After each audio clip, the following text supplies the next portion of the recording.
Bien, vamos a iniciar hablando de lo que son las patologías, las alteraciones oculares externas de ojos y anexos. En primer lugar, tenemos los santomas.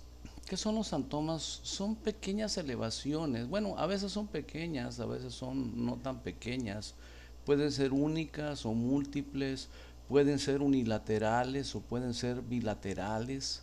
Son de color amarillento, por eso se llaman santomas. El término santo significa amarillo. ¿Sí? Amarillo en diferentes idiomas tiene su terminología, ¿no?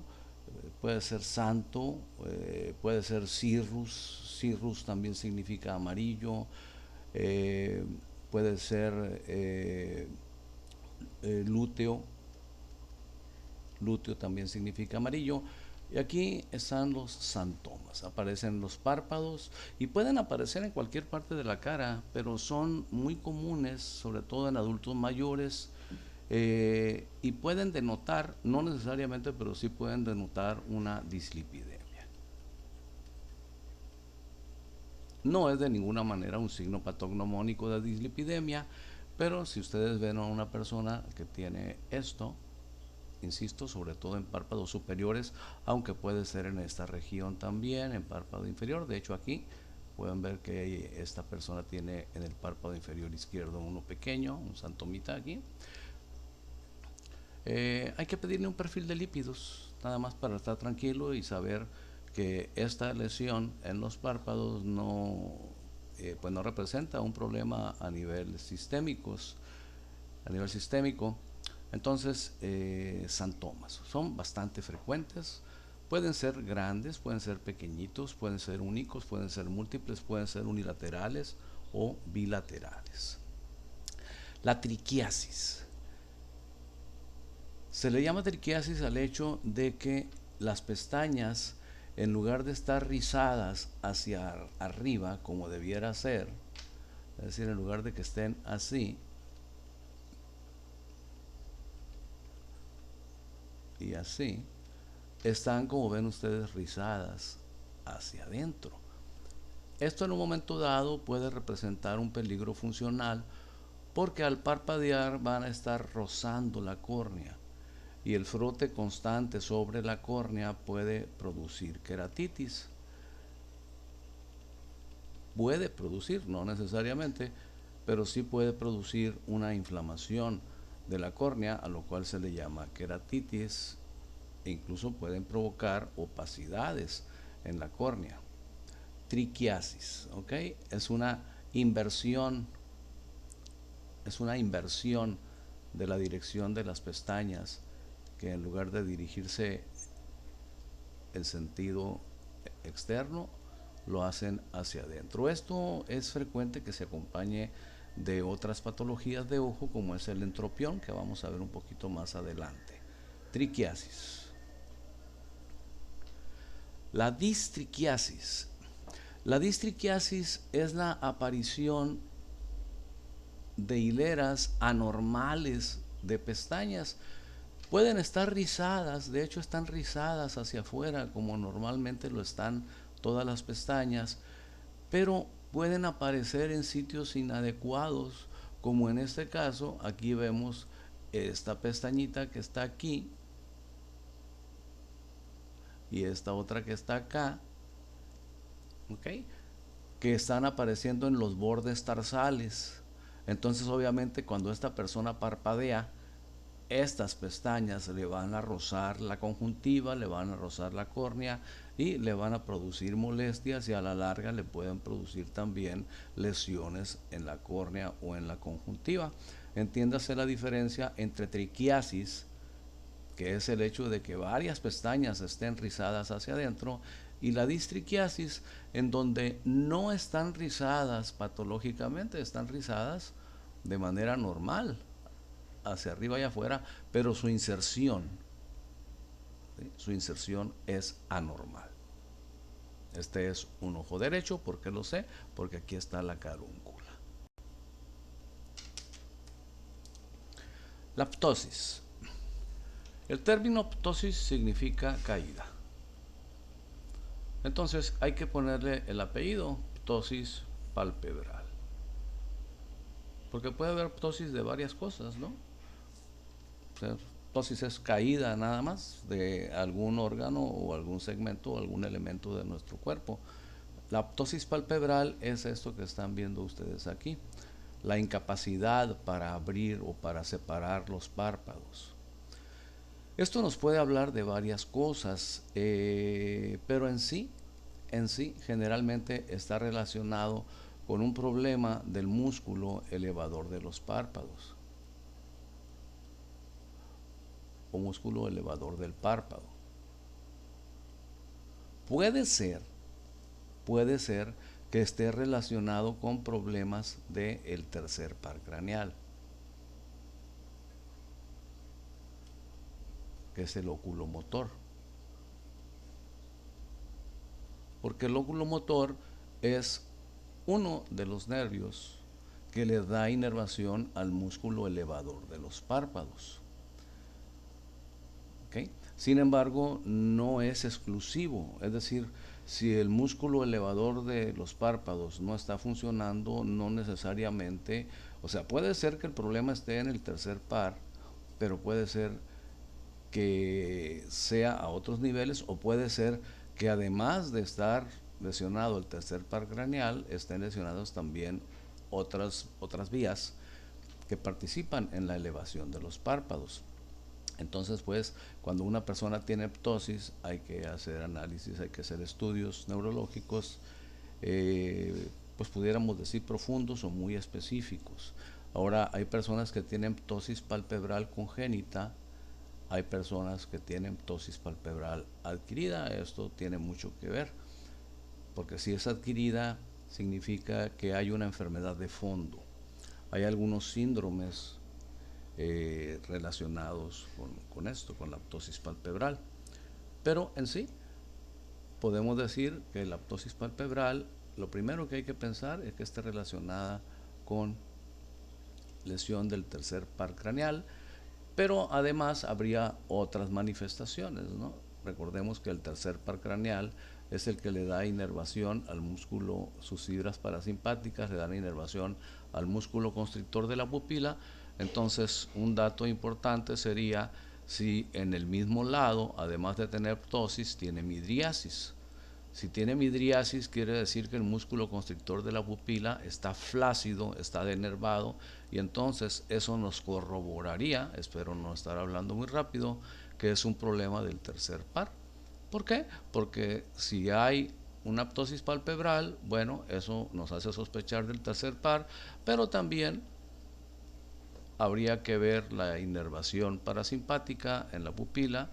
Y obviamente si no hay inervación parasimpática del músculo constrictor de la pupila y este está flácido, está relajado, entonces la pupila va a estar dilatada y habría una diferencia, ¿ok?, entre ambas pupilas. El ectropión, vean ustedes este párpado evertido. El ectropión es una eversión, ¿sí? Es una eversión del párpado inferior.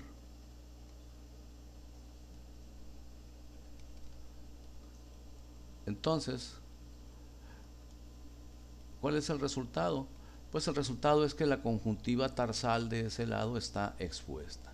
Y el hecho de que esté expuesta nos dice que es fácil que se infecte y se inflame, o por otro lado nos dice que está expuesta porque está inflamada.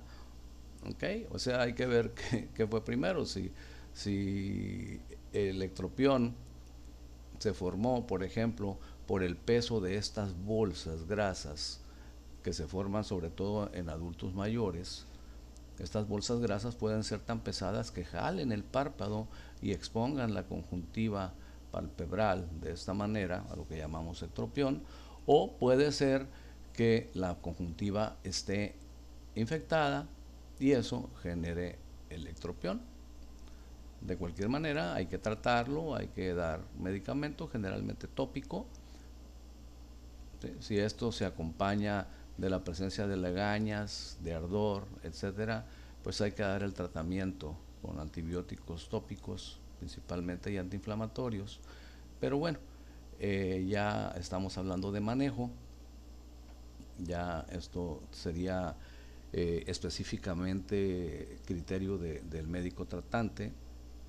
Puede haber varias alternativas. A mí lo que me interesa es que ustedes puedan en un momento dado, desde el punto de vista propedéutico, desde el punto de vista clínico, identificar lo que es un ectropión.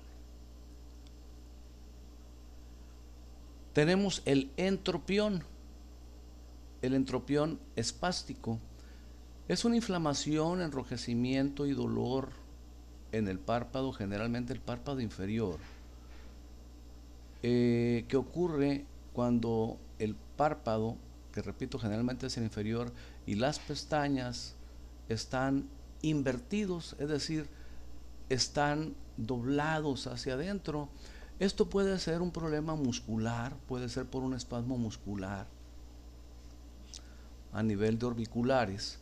Pero fíjense cómo aquí el párpado está en inversión, es decir, es lo contrario del ectropión. El ectropión está evertido, en el entropión el párpado está invertido. Esto también es en adultos mayores. Estos son problemas generalmente jóvenes que se asocian con procesos infecciosos, pero además de procesos infecciosos se asocian ya con la lasitud de tejidos, ¿no? Hablar de lasitud de tejidos es hablar de que ya no están firmes. Por eso es más común en adultos mayores. ¿Sí? Y es fácil que se cuelguen. Lo mismo en el entropión. Fíjense cómo aquí ni siquiera se ven las pestañas, porque las pestañas están hacia adentro, es decir, tiene además una triquiasis. ¿Okay? Recordemos que la triquiasis es la inversión de las pestañas. Entonces es muy común que el entropión, y aquí nos dice entropión espástico porque es por un espasmo de los músculos orbiculares del ojo, nos genere también triquiasis y molestias en la córnea. Yo quiero que noten aquí, aunque más adelante lo vamos a ver, quiero que noten el halo. Voy a cambiar de color para que sea más notorio. Que noten este halo. Este es el iris. Vean cómo en el centro tiene su color café. Aquí está la limitación de la pupila. Pero vean este halo periférico del iris, este halo grisáceo. Ese halo grisáceo, que lo vamos a ver más adelante, pero aprovecho la lámina para explicárselos, se le llama halo senil o arco senil, o se le llama también cerontoxón.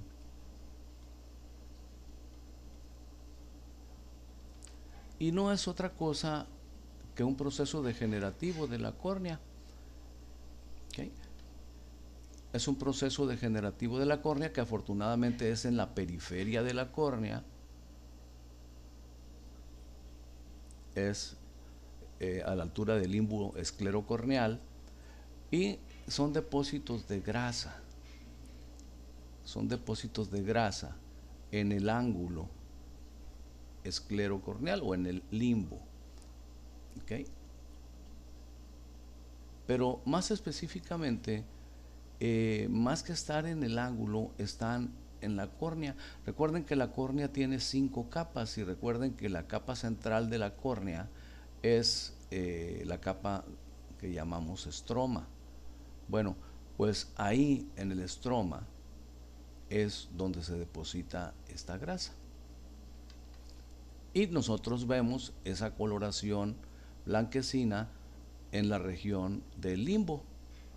Pero como les digo, no es que esté el limbo retacado de grasa, no, la grasa está en el estroma corneal, pero se ve en la periferia. Como es un halo periférico, como es ese depósito lipídico en la periferia del estroma corneal, no interfiere con la visión, pero sí, esto es un proceso degenerativo, por eso se le llama arco senil, que nos habla pues o se presenta principalmente en personas ya en adultos mayores. ¿Okay? Bien, aprovechamos esta lámina de entropión para mencionarlo, aunque viene un poquito más adelante. Vean, otro entropión, este mucho más claro, y vean la triquiasis, ¿no? Vean cómo están las pestañas invertidas. Nos dice el texto, el entropión senil, el margen del párpado inferior se voltea hacia adentro debido a la falta de tono de la fascia tarso-orbital y a la laxitud de los ligamentos palpebrales.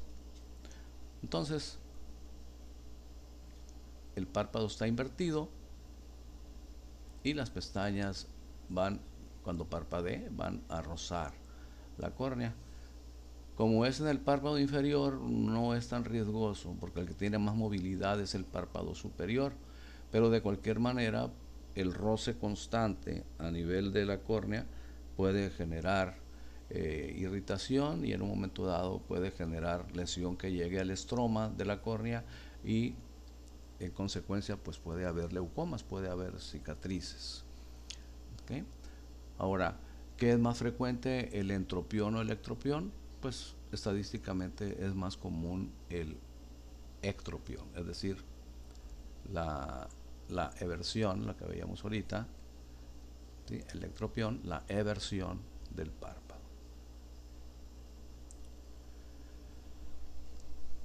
Problemas con las glándulas de los párpados. Yo quiero que se acuerden de las glándulas que tenemos en los párpados. Dentro de las glándulas sebáceas que tenemos en los párpados están las glándulas de Meibomio, y están las glándulas de Sayce,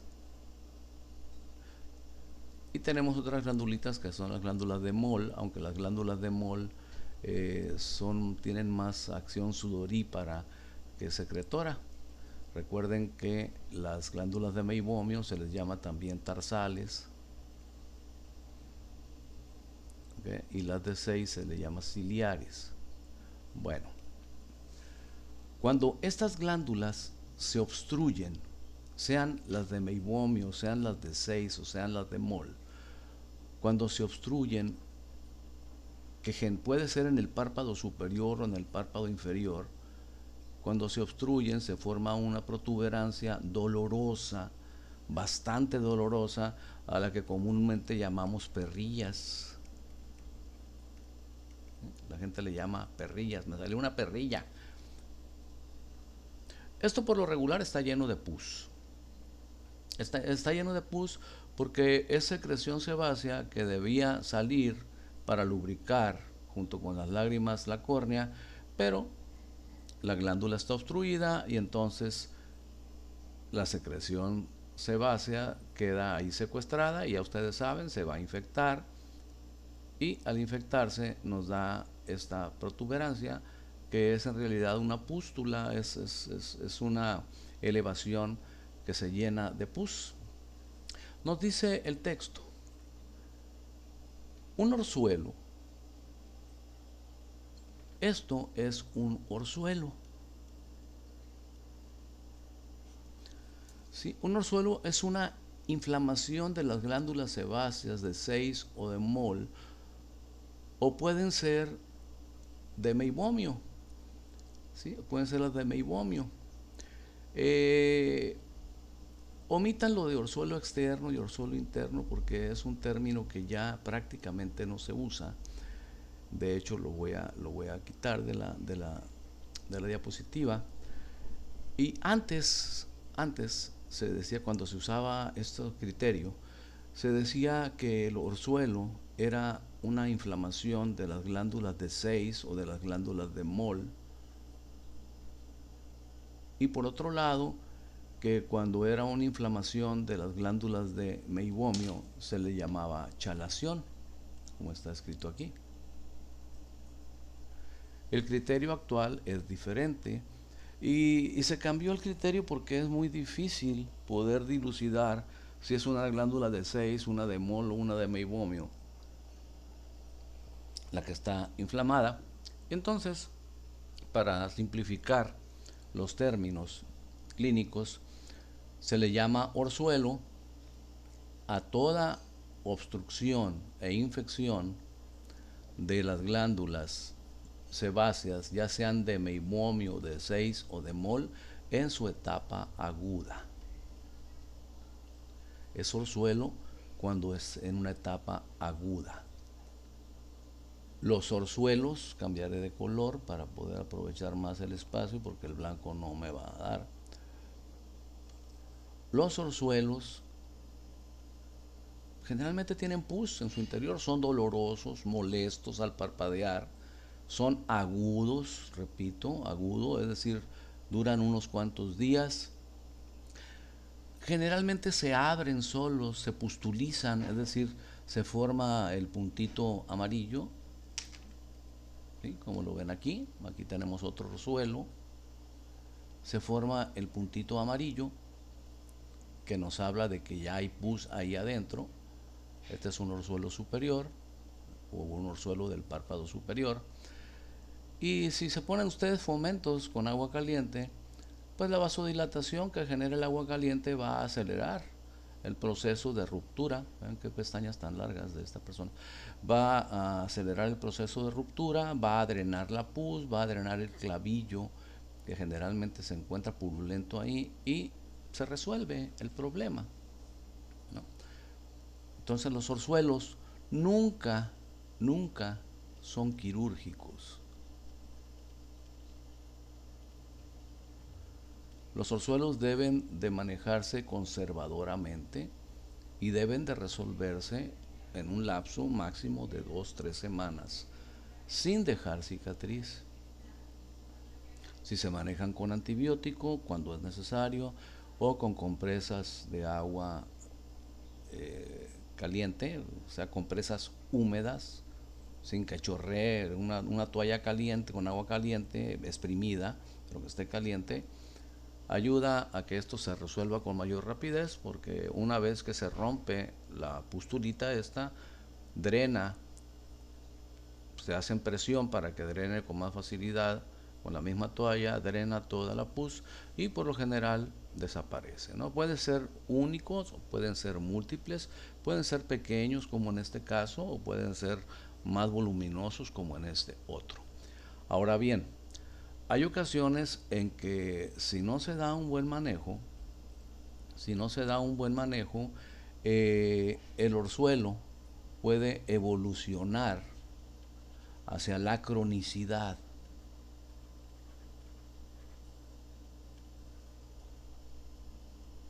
Evoluciona hacia la cronicidad, puede formar un granuloma. ¿Okay?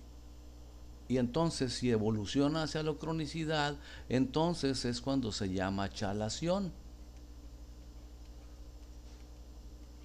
Es decir, el nombre, el término de orzuelo o de chalación no depende de qué glándula esté infectada e inflamada, sino depende de la evolución. Si es un proceso agudo, es decir, si es un proceso que se resuelve o que va empezando, vaya, porque pues al inicio no sabemos cuánto tiempo va a tardar en resolverse. Si es un proceso que va iniciando, le llamamos orzuelo. Ya lo interno o externo prácticamente está obsoleto, orzuelo y punto. ¿Qué glándula es? Puede ser una de 6, puede ser de Moll o puede ser de meibomio, que la mayoría de las veces son las de meibomio, porque son más abundantes.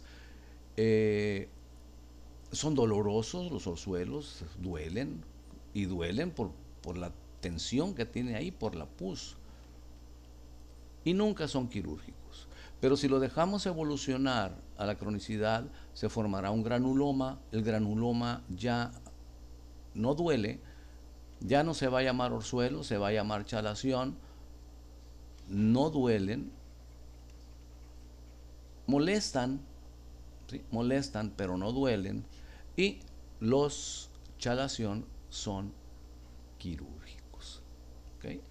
La chalación esos ya no se van a quitar por más compresas de agua caliente y antibiótico que le pongan, porque ya es un granuloma. Recuerden que un granuloma es un cerco, por así decirlo, de células inmunes que limitan la expansión de una serie de gérmenes, gérmenes que pueden estar muertos o pueden estar vivos, pero no los dejan que se expandan. Eso es un granuloma.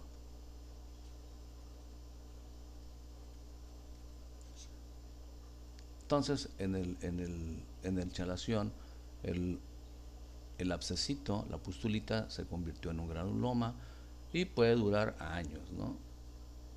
Puede durar años. Se tiene que extirpar en una cirugía bastante sencilla, pero bueno, esa es la diferencia entre un orzuelo y un chalación. El orzuelo, lo repito nuevamente, es una infección e inflamación de las glándulas tarsales o las glándulas ciliares.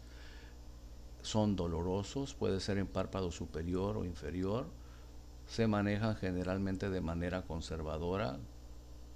Pueden ser con antibióticos tópicos y con compresas húmedas de agua caliente. Nunca son quirúrgicos, a menos que no se resuelvan y evolucionen a la cronicidad. Si evolucionan a la cronicidad, número uno, van a dejar de doler.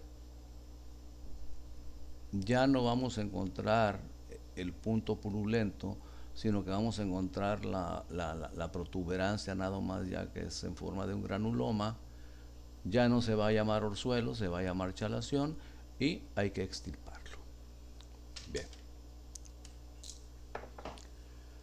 Las conjuntivitis. Las conjuntivitis. Hay mucho que hablar sobre las conjuntivitis porque pueden tener diferentes causas. Aquí ustedes pueden notar en este paciente o en este ojo varias cosas. No voy a leer, esto ya es tarea para ustedes, ya ustedes tienen esta presentación. Yo sencillamente me voy a limitar a explicarles y en las sesiones que tengamos durante la semana, cualquier duda que tengan, yo se las aclaro. Para empezar, vean cómo por la misma infección e inflamación de la conjuntiva, para empezar, este paciente tiene un ectropión, ¿no? Ya de entrada están viendo el ectropión. Están viendo la conjuntiva tarsal enrojecida.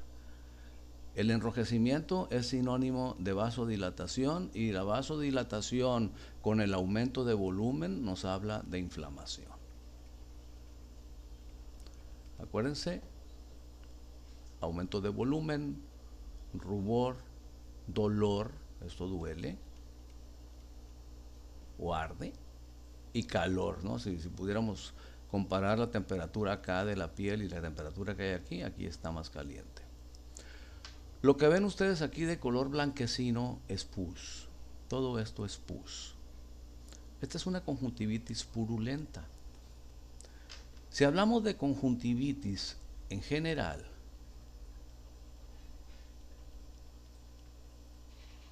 ¿cuáles son las causas de las conjuntivitis? Bueno, pueden ser traumáticas.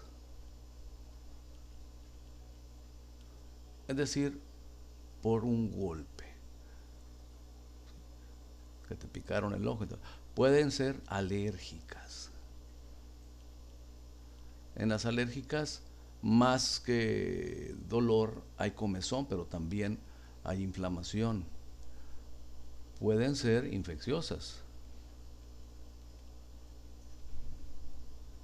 por virus, por bacterias, por hongos.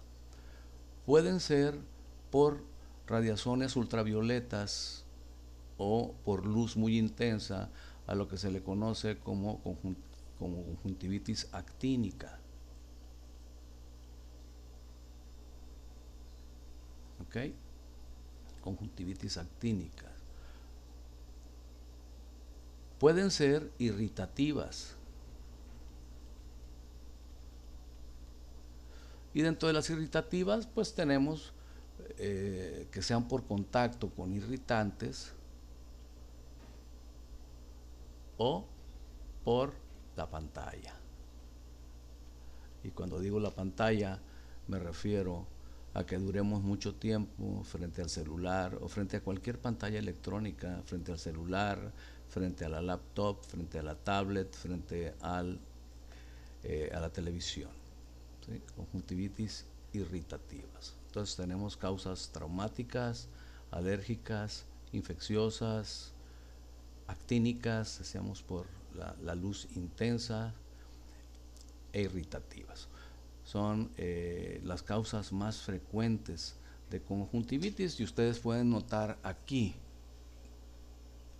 que tanto la conjuntiva vulvar como la conjuntiva tarsal están enrojecidas.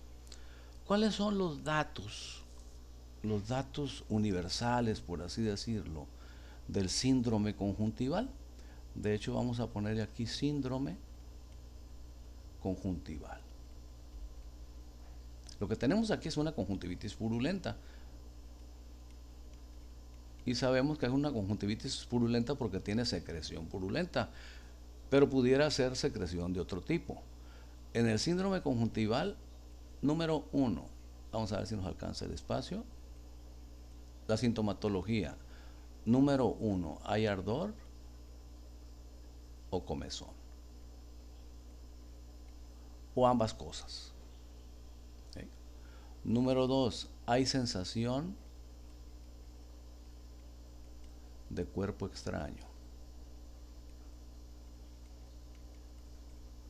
No de que el paciente tenga un cuerpo extraño, o sea, que su cuerpo es extraño, sino que sensación de que trae un cuerpo extraño ahí en la conjuntiva. ¿Sí? Sensación como que trajeran arena, dicen los pacientes, siento como si trajera arena. Número 3, hay secreción.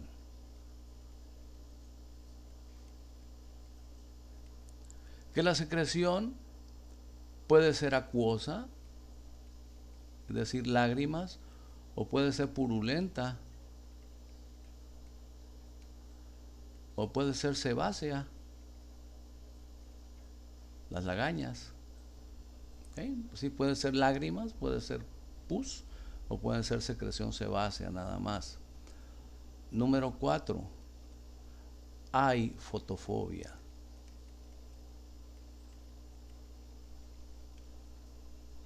La luz molesta. En el síndrome conjuntival, independientemente de la causa, independientemente de la etiología, hay sensación de molestia ante la luz. ¿Sí? El paciente necesita utilizar lentes oscuros, ¿sí? Lentes polarizados cuando sale pues cuando sale a la calle de día, para protegerse de las radiaciones ultravioletas, que son las que provocan la fotofobia.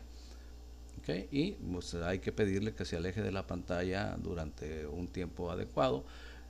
Y desde luego darle manejo, que no vamos a hablar de manejo de la conjuntivitis porque pues el manejo de la conjuntivitis dependerá de la causa de la conjuntivitis.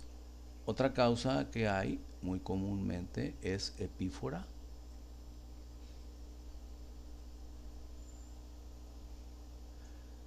Epífora es lagrimeo, ¿sí? Lagrimeo constante.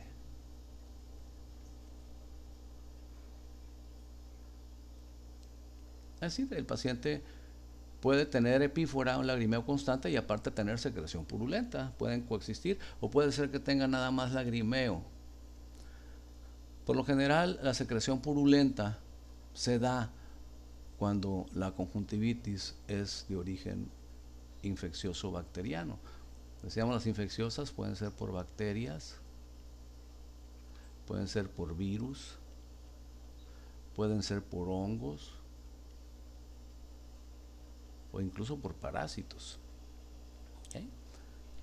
Cuando son por virus, por hongos, generalmente no hay pus. Cuando hay pus, cuando ya vemos, cuando el paciente nos dice que se despierta y en las mañanas se despierta con los ojos pegados por la pus, eso es un dato casi patognomónico de que es de un origen bacteriano. ¿Okay? Hay que dar antibióticos tópicos. Hay algunos oftalmólogos que recomiendan los antibióticos tópicos y además orales o inyectados, ya depende de la severidad de la conjuntivitis, ¿no? Eso ya es decisión muy personalizada.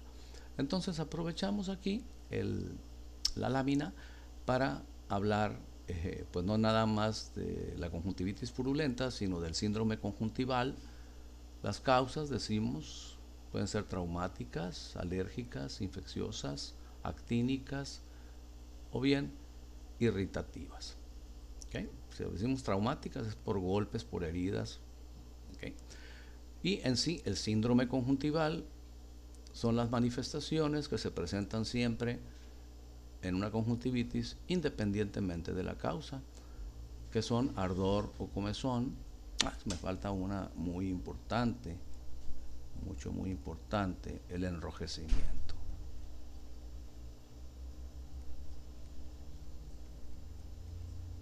¿Sí? Es lo que más denota y se me anda pasando, el enrojecimiento. Cuando se inflama la conjuntiva, generalmente se inflaman tanto en su lámina vulvar como en su lámina tarsal, ¿no? Y pues, obviamente también los fornix o fondos de saco. De hecho, el enrojecimiento es uno de los principales datos, pero ojo, es un enrojecimiento, fíjense, es un enrojecimiento heterogéneo.